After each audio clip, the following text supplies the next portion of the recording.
हम पूरी तरह से तैयार हैं और जो 15 महीने का जो प्रदेश सरकार का कार्यकाल रहा है उसमें हमारी उपलब्धियां हैं, उन उपलब्धियों को लेकर हम जनता के बीच में जाएंगे। और जिस तरह से अभी विधानसभा का जो सत्र हुआ उसमें विपक्ष द्वारा जिस तरह से जो लोकतंत्र की हत्या करने का प्रयास किया, हम उस बात को लेकर भी जनता के बीच में जाएंगे। और ये जो 6 निष्कासित जो विधायक हैं इनको तो इनकी जनता ही जवाब देगी। लेकिन मैं इतना कहना चाहूँगा कि इस बार व्यवस्था परिवर्तन आप देखेंगे हिमाचल प्रदेश में, जिस तरह से प्रदेश सरकार ने जो माननीय ठाकुर सुखविंदर सिंह सुक्खू जी के नेतृत्व में, बावजूद इसके कि आर्थिक संकट था, लेकिन जिस तरह से जनहित की योजनाओं को धरातल पर उतारने का प्रयास किया, बावजूद इसके कि जिस तरह की ऐतिहासिक आपदा हिमाचल प्रदेश में आई और लगभग 12,000 करोड़ रुपए का नुकसान हुआ, लेकिन उसके बावजूद अपने नेतृत्व कुशलता से ठाकुर सुखविंदर सिंह सुक्खू मुख्यमंत्री जी ने 4,500 करोड़ रुपए का जो आपदा राशि वितरित करी है। ये सब बातें लेकर हम जनता के बीच में जाएंगे। और जो 10 गारंटी योजनाओं का घोषणा पत्र हमने चुनाव पूर्व जो जनता के समक्ष रखा था, उसमें से इन 15 महीने में 5 गारंटी योजनाओं को पूरा किया जा चुका है।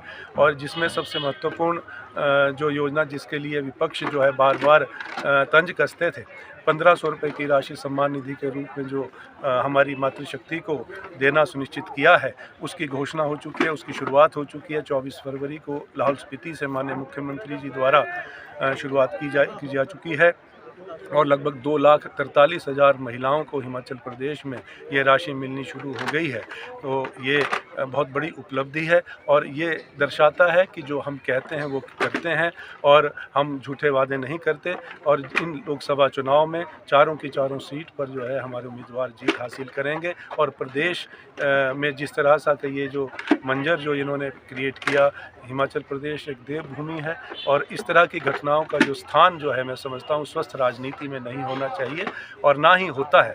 और ये जो एक गलत परंपरा सत्ता सुख के लिए सत्ता छीनने की कोशिश की गई, मैं समझता हूँ कि प्रदेश की जनता समय आने पर इस सब बातों का जवाब देगी। यदि देखा जाए कि जो 6 विधानसभा क्षेत्र जहां पर अब उपचुनाव भी होना है, अगर भारतीय जनता पार्टी उन 6 बागियों को टिकट देती है तो कांग्रेस के लिए वो चुनौती प्रस्तुत कर पाएंगे, क्या लगता है आपको? वो अपने आप बीजेपी के टिकट से अपने आप ही हार चुके हैं। और जिस उम्मीद से, जिस आशा से वहाँ की जनता ने, उनके विधानसभा क्षेत्र की जनता ने उनको चुनकर भेजा था, तो वो आज एक्सपोज हो चुके हैं। और जिस तरह से धन बल से जो है सत्ता हथियाने की कोशिश भारतीय जनता पार्टी ने करी, वो उसमें बह गए और इसका जवाब जो उनको मिल जाएगा। क्योंकि हिमाचल प्रदेश में इस तरह की घटनाएं कभी पूर्व में हुई और ना मैं समझता हूँ आने वाले समय में होगी। और ये इस बात का जो खामियाजा उनको भुगतना पड़ेगा आने वाले समय में, आपको ये पता चले। बालूगंज थाने में जो आपने शिकायत दर्ज की थी, तो उसमें कितने आपके पास साक्ष्य हैं, कितना मजबूती के साथ सबूत है? हमने जो शिकायत करी है, हमने कंप्लेंट करी थी कि जांच होनी चाहिए और इसकी जांच होनी चाहिए। हमें दुख हुआ है, हम जनप्रतिनिधि हैं और जनप्रतिनिधि होने के नाते जो है और जो हमारे संविधान में हमें अधिकार दिया गया है उसका प्रयोग करते हुए मैंने जांच की मांग करी है, ताकि आने वाले समय में जो इस तरह की सोच रखते हों उनको भी एक संदेश मिले और इस तरह के घटनाओं पर विराम लगे। उसी दृष्टिकोण से जो ये कंप्लेंट की गई है। धन्यवाद जी।